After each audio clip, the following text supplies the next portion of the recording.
болсын кітапханаға, кітап керек ой санаға.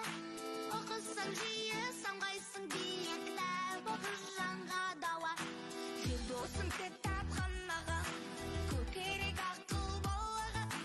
Көңілдің күйі оқиық жиі, кітап оқы жанға дауа.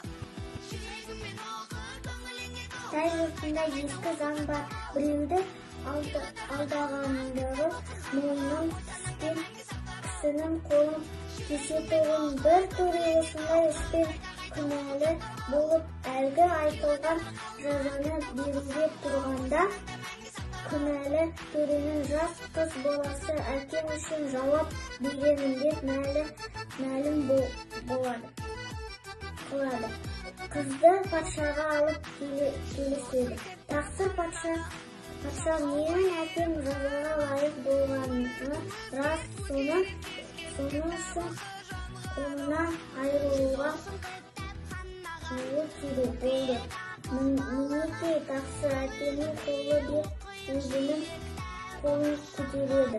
Ол қол да менің жазықты болған атамның қолы, бірақ мұнымен бала шағаларын асырауға шамасы келмейді. Тақсыр осы нашар қолын кесіп бұйырыңыз.